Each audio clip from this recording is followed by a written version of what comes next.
Hello, Scoundrels. Welcome back to the Scoundrels Den. If you'd like to join the very, very elusive Scoundrels Den, it's not that elusive because you can just press the subscription button down below. And if you like the content, what we do on this channel is Wild Rift guides, Wild Rift gameplay. We do patch breakdowns. We're eventually going to do esports analysis as well. My previous job, or even just my current job, is a League of Legends commentator. So I take that knowledge of matchups that translates over to Wild Rift, and I'm going to use that to help analyze games and analyze esports when we get to that point next year. So if you want to see all that kind of stuff, subscription button down below. And also, thanks to G2A for sponsoring the channel. They have a reference link in the description. So, what are we talking about today? We are talking about the B patch, the new patch that Riot has released to essentially adjust some champions and adjust some game mechanics. And what I really want to say is a big thanks to Riot, because the meta had been getting a bit stale. A lot of you that have been playing in Platinum and above, especially those of you that have made it to Emerald, will know that the meta has become very dependent on the picks that you have. Jhin has dominated the AD carry picks. GRAGAS has dominated both mid and Baron lane. You see Lee Sin and AMUMU almost every game with the odd Shyvana here and there. Essentially, there have been certain champions that have been completely just out of control, and these changes, I'm hoping, are going to sort of bring the meta down to a more flexible area. Now, obviously, when it comes to balancing, you're never going to get it 100% right. It's very difficult to balance in MOBA because there's always going to be one or two champions that stick out that are just better than the rest. No matter how hard you try to get that scale in balance, there's always going to be something that is OP and something that is not OP. But let's look at what they've done and kind of go through it and talk about it. First off, Jhin. Jhin has been overperforming in every phase of the game, so we are reducing some of his power in general. His traps also gave him too much guaranteed utility when he should be using them as a combo with his second ability, Deadly Flourish. So, he's getting a base attack speed reduction to 0.66, but they are increasing his attack speed growth per level, and at level 15, his attack speed will be the same. Attack damage growth per level, down about almost 1 per level, which means that at level 15 he'll have about 16 less. I think that's... No, he'll have way less. He'll have 19 less attack damage at level 15. So he's losing quite a lot of attack damage at level 15 without items. His attack speed at level 15 will remain the same. They are trying to tune Jhin down in terms of his base stats here. It won't massively affect his early game. It might like min-max affect his early game, but obviously the later we go, I would say that 19 attack damage is a relatively large amount. Captive Audience slow has been reduced by 33% down to 30% overall. Curtain Call cooldown has gone up as well at every rank, so he can't use his ultimate whenever he likes. 15 seconds is a fairly significant change to the cooldown. Do I think this will make Jhin unplayable? Absolutely not.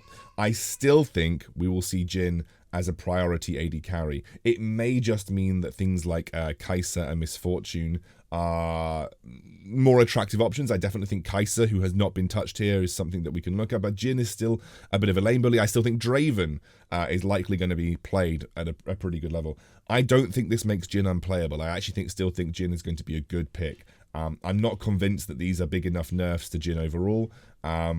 Even with this attack damage loss in the late game, it might not mean enough to sort of shut down Jhin as a pick. And I think actually we're very unlikely to see Jhin change his position in the meta. I still think he'll be a very top tier AD carry pick. Varus. Now there's a name that you've probably never seen. In fact, if you look at the leaderboards, the person with the most Varus points, or you know whatever they are, the mastery points, he's in Platinum 4 compared to a lot of the other picks where they're all sort of high Platinum and Emerald.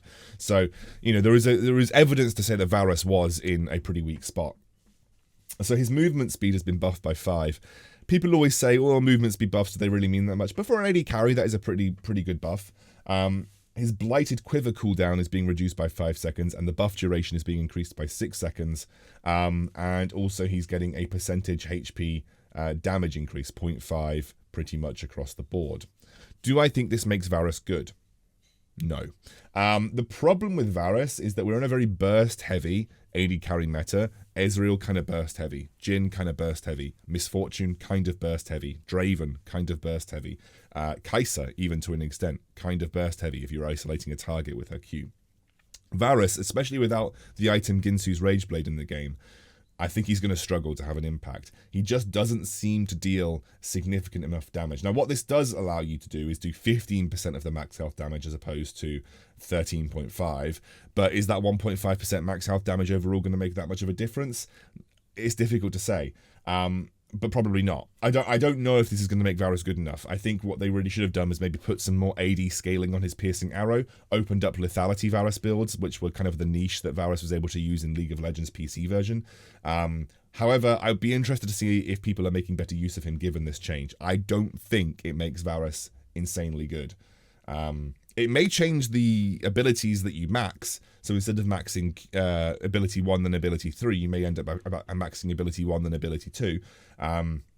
But overall, not entirely convinced that this is going to make Varus good. It might make him better, hopefully. Well, obviously it's going to make him better, but I don't know if it's going to make him good enough to compete with the other AD carries in the meta.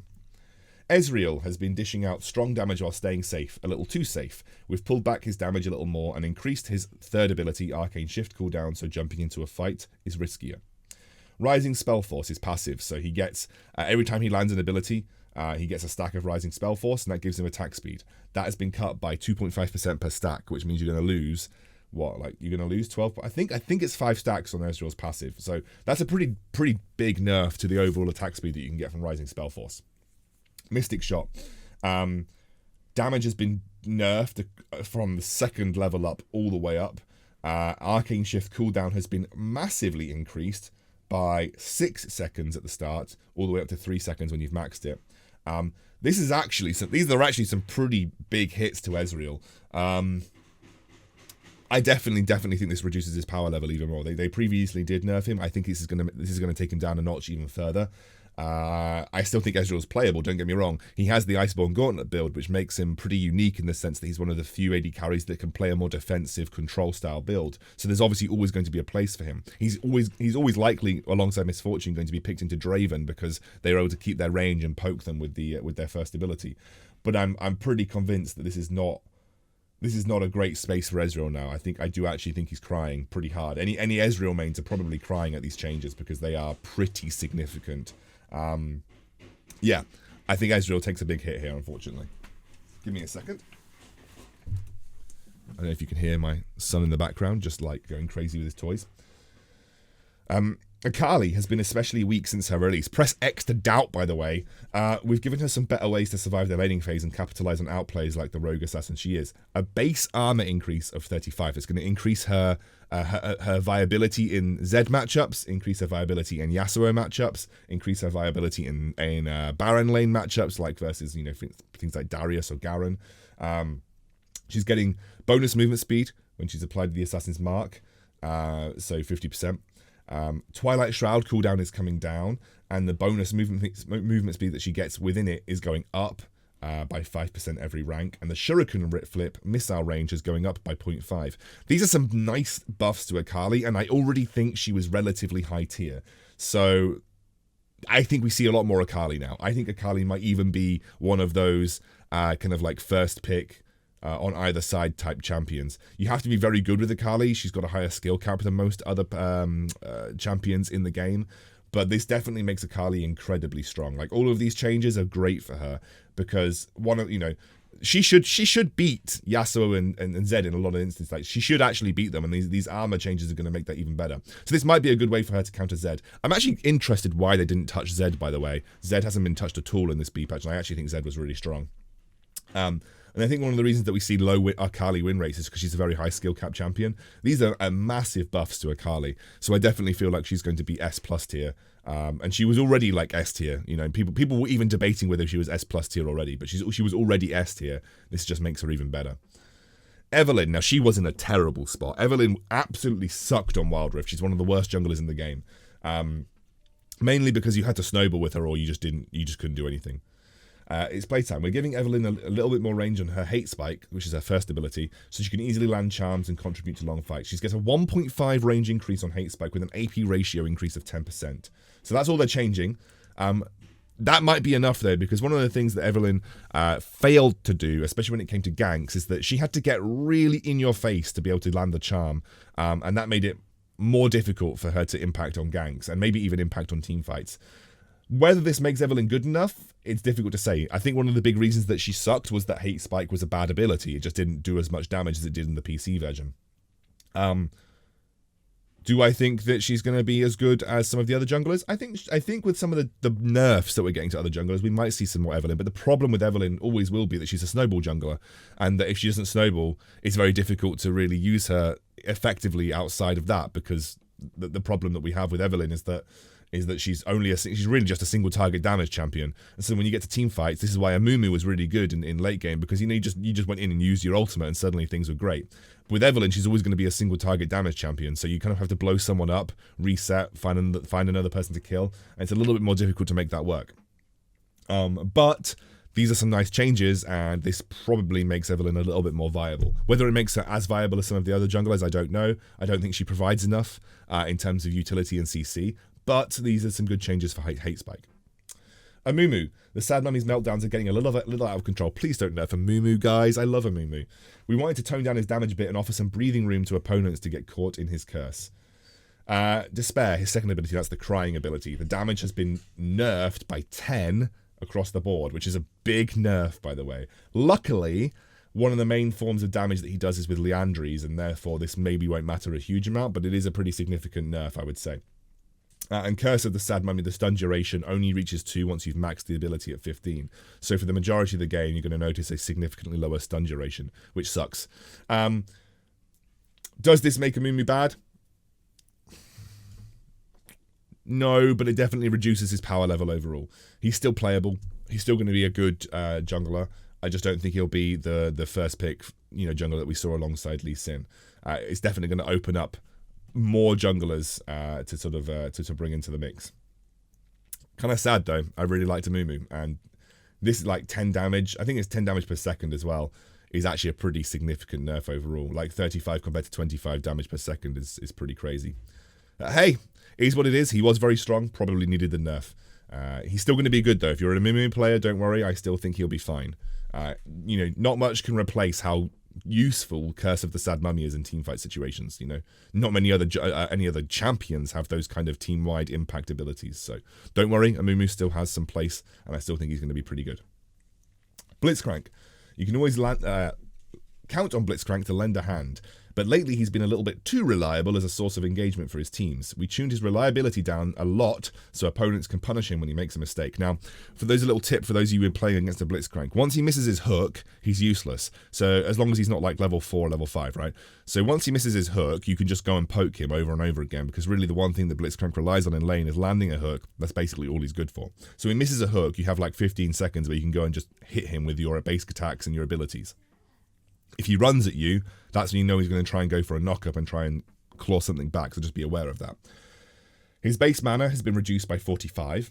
His base mana regen has been cut by 6. And his base mana regen per level has been cut by 0.4. Those are big nerfs. One of the things that BLITZCANK really struggles with in classic League of Legends is his mana pool. When he makes a hook, it dents his mana pool. So if you miss a hook, you're losing a lot of that, and you're not going to gain it back as quickly. That's some pretty big changes. So if BLITZCANK misses now like 2 or 3 hooks in lane, he probably won't have any mana to work with, and that's pretty sad. So yeah, BLITZCANK definitely getting a big hit there. His mana shield, which is his passive, his cooldown is going up to 80 seconds. So there's going to be another 30-second barrier where he's not going to be able to go into a fight and have that mana shield to back him up if things get too hairy. His rocket grab, now this is the big change. His rocket grab, his projectile width has been cut by 0.5. The damage isn't so bad. Like obviously the damage nerf sucks, but his projectile width has been cut by 0.5. That's a 33% smaller projectile width, which means you really need to be landing those hooks, and it means that the auto aim function BLITZCANK hook is going to be harder to hit, and it's in general going to be harder to hit the BLITZCANK hook. That's a pretty significant change overall. Yeah, I actually think this kills the BLITZCANK. Now obviously, look, let's be fair. BLITZCANK, if you can hook someone, you're always going to have, provide utility to your team. And if you're a good BLITZCANK player and you were hitting the middle of the line on the champion every time, then great. It sucks that the changes, but it's not going to make that much of a difference. But and obviously hooks in the late game on Wild Rift are always really good, so BLITZCRANK's going to have some utility there. But his laning phase is so punishable now. It's harder to hook. You get punished more for missing hooks. Yeah, and versus an enchanted support, you're probably going to have a really bad time. The self-slow duration on his overdrive is up 0.5 seconds as well, so he's going to be slower for a little bit longer when he uses that speed boost. This actually really kills the BLITZCANK. Honestly, I think these are some major nerfs to BLITZCANK, like really big nerfs. And I don't think he's going to be a top tier support anymore. I really don't. Obviously, the hook, you can't replace that. Like, the hook is a unique ability, and until we get something like Thresh in the game, we're not going to... That ability is always going to retain utility, but for the majority of players, you're going to see a significant drop in your win rate with BLITZCANK due to these nerfs.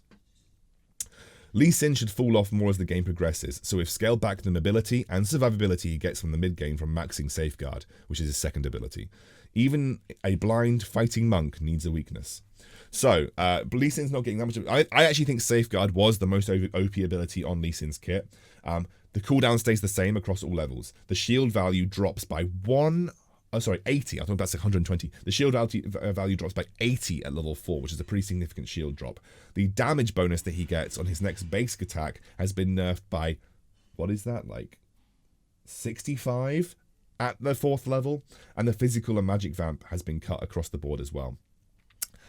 This really does hurt Lee Sin. Now, obviously, his mobility will still be there. A 3-second nerf with all of the ability haste that you're going to have is not the end of the world when it comes to Safeguard, but it is just the shielding and healing and damage nerfs that honestly are going to really impact Lee Sin's ability to function as well in the late game. Now he's going to be more of that kind of late game carry that we expect to see in the PC version, where essentially he looks for a kick. He's still going to dominate the early game, don't get me wrong. He's still going to have a really good early game. And I still think he's going to be a great jungler. But it just, if the games go longer, he's going to lose that utility, and suddenly you can't really be about pure team fighting, which is what, Lee Sin could still team fight really well with his builds because of the damage that you got from your Safeguard and the shielding. Now it's going to be more about picking off a certain person with a kick. You're going to have to be really practicing your isolating kicks on Lee Sin, and I think you're going to find that the late game team fighting of this champion has kind of dropped significantly. Even mid game team fighting will have dropped significantly, so... Because even at second level in Safeguard, you lose 25 damage on the ability. So that's a 25% nerf to the damage that you get on your next basic attack from this ability. And you're losing 40 shield, which is a pretty significant amount. I still think Lee Sin will be a good jungler. Whether he'll be S+ tier, I don't think so. I actually think that the jungle pool has opened up a little bit. But this is a pretty big nerf to Lee Sin's late game capabilities. But he needed this nerf. He was too strong. He was definitely too strong. What I would say about Lee Sin, though... And whilst I do actually think these are pretty big nerfs to his Safeguard and his second ability, what I would say about Lee Sin is that I actually don't think this is the major problem with him. I think one of the major problems with Lee Sin is that his Sonic Wave, his first ability, his range is too large. The range on his Sonic Wave ability is absolutely insane, and I think that is one of the major reasons that that Lee Sin has been super strong. I do think Safeguard has been a big component of why Lee Sin's been able to duel so effectively. He gets a lot of health back from it. He becomes very tanky and very hard to kill. But I think that the majority of what makes Lee Sin good is how long his Sonic Wave range is. It's much longer than its PC counterpart, and so you can kind of engage from much longer distances and gank from much longer distances as well. So whilst I do think that these are some major changes, I do think the win rate of Lee Sin will go down. I don't think he's going to be trash, but I do think that he's going to take a big hit. I still think that he's going to be seen played just because of the range of his Sonic Wave is just so long that his engage potential is pretty high. GRAGAS, no! They're nerfing my champions. Ever since we adjusted his explosive cast missile speed, GRAGAS has really turned his life around to become a reliable champ. But we'd rather have him disrupting the enemy team than blowing them all up instantly, so we reverted some of our prior buffs to keep him in check. His health, his base health has been reduced by 40. His AP ratios on his explosive cask and his barrel roll have been cut by 10%, and his drunken rage has been increased by 0.5 seconds. Does this make GRAGAS bad? No, but it definitely hurts his damage output. This is definitely going to tune down GRAGAS's like first pick ability and kind of like his spam ability. I don't think it's going to make him unplayable. I still think we will see GRAGAS at high elo. I still think GRAGAS will have his place, but these are some pretty big AP ratio nerfs overall. And the drunken rage cooldown is also pretty sad because that's an ability that you did like to spam in the late game. And that 0.5 seconds won't mean a huge amount, but you will notice it if you're a GRAGAS main. So yeah, this opens up maybe some more options in mid and top, especially in high elo games. These two nerfs alone are enough to kind of say GRAGAS will definitely not be as strong as he was. Probably reduces him from kind of like S+ tier, which, you know, I was wrong with where GRAGAS' position was in some of the lanes. He was kind of S+ tier in mid and even in Baron lane. This kind of reduces him down to A/S tier. He's going to be good, but he won't scale as well, basically. Okay, on to items. Wow, we are 19 minutes into this. This is a pretty big B patch to break up. Tank items have felt a bit weak lately, and we noticed that Last Whisper and Mortal Reminder were making it too easy to counter such builds. We are tuning these two down, and we'll keep an eye on how tank builds perform. So the armor penetration has been cut by 5% on both. Okay, cool. I mean, I did think tanks were kind of crap in Wild Rift, and you probably heard me talk about this a lot over the course of the last few patch breakdowns we've done. Looks like Riot agreed, and they are trying to go on the other end. Instead of making tank items better, they're making the things that counter tank items worse, which, you know, I'm interested to see how that plays out. We'd like to see more active item diversity, so we've made some changes to buff new strategies and nerf those that are too easy to pick up. The teleport enchant and stasis enchant and quicksilver enchant have all been equalized to 800 gold. So basically doing what they did with the grievous wounds, they're trying to make it consistent across the board. I like the stasis enchant change. I really like the stasis enchant change because I use stasis a lot, and 200 gold cut to stasis means it's going to be easier to counter Z, or more easily you're able to access the item that counters Z. The only thing I'd like to see on stasis is have the cooldown reduced, because Zed's ultimate cooldown becomes way too quick. So you counter one ultimate, he can usually get 2 ultimates in before your stasis even comes back off. But I like the fact that they're equalizing this across the board. Plus, no one really uses teleport effectively in this game right now. So I think maybe encouraging more people to pick up teleport could be a good thing. Especially with some of the changes that we're going to see in a minute. I'll talk to you in a second. We've seen your feedback that the game has felt too dependent on the duo lane snowballing. We've tuned down the amount of experience champions can share to draw some focus to other lanes. Shared experience is down to 140%. XP gained from minions in duo lanes is down to 70%. So, interesting. Basically, you get 70% experience for your duo lane. It also means you'll hit level 2 slightly later.